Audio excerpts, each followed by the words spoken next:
You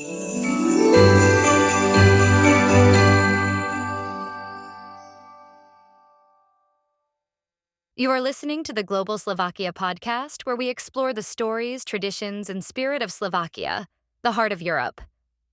In today's episode of our Slovak Christmas series, we step into the warm glow of Štedrý večer, Christmas Eve, a night shaped by ancient beliefs, quiet rituals, and dishes that carried hopes for prosperity, health, and unity. Before carp, before potato salad, even before Christianity, the Christmas Eve meal was a sacred ceremony, a feast of meaning, memory, and magic.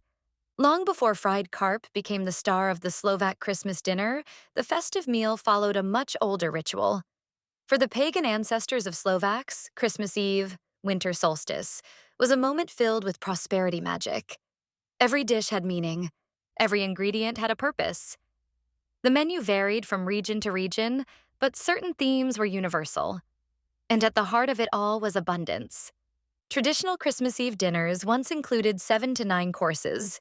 These weren't extravagant meals.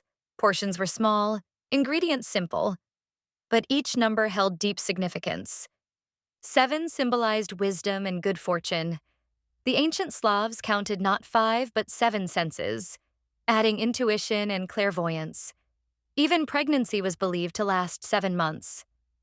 9, the highest single digit, represented spiritual completion. The Old Slavic year had 9 months. The week had 9 days. Every number, every dish carried the hope of a blessed year.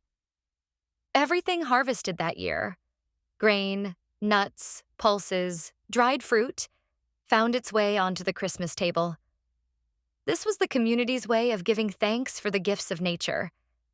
Even poor families participated. The dishes were humble, but the symbolism was profound.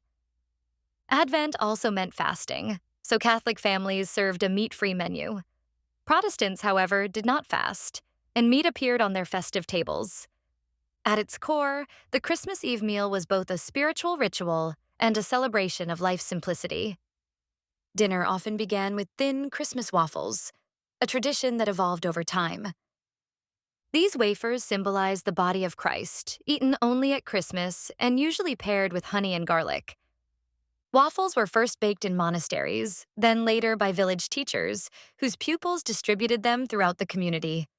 A sweet echo of unity and shared blessing.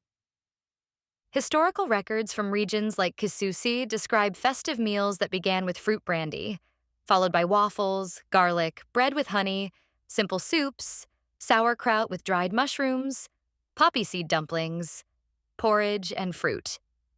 Modest ingredients, profound meaning. One dish appears across Slovakia under many names: opakans, bobalki, pupaki. Small bread rolls served with poppy seeds and honey. They symbolized prosperity. Families even used dough to brush trees, ensuring fertility in the next growing season. Eating from the same bowl reminded everyone that survival depended on unity. Family wasn't symbolic. It was essential. Beans, peas, and lentils, symbols of wealth and abundance, appeared everywhere, in soups, stews, and porridges. And then, of course, there was soup, a centerpiece of Central European cuisine, nourishing, comforting, healing. From mushroom soups to sauerkraut soups, sweet and sour lentil soups to hearty Eastern bean soups, the variety was astonishing. Soup was not a starter. It was life itself.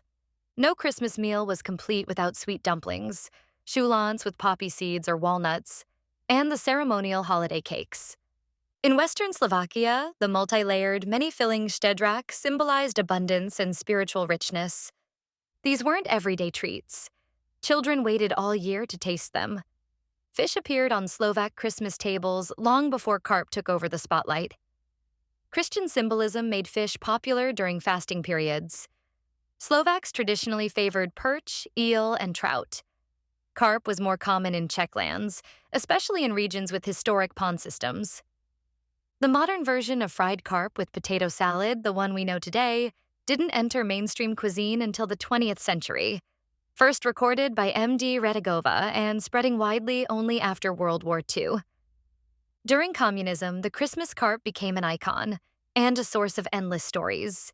Because supply was unpredictable, families bought carp early, alive. The fish lived in the bathtub for days, meaning no one could bathe until Christmas Eve. Children named their carps. Parents dreaded the moment the fish met its fate. Some cried over it.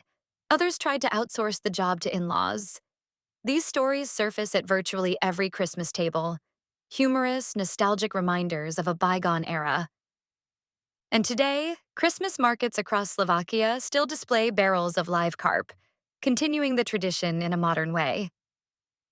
The Christmas Eve menu is more than a list of dishes.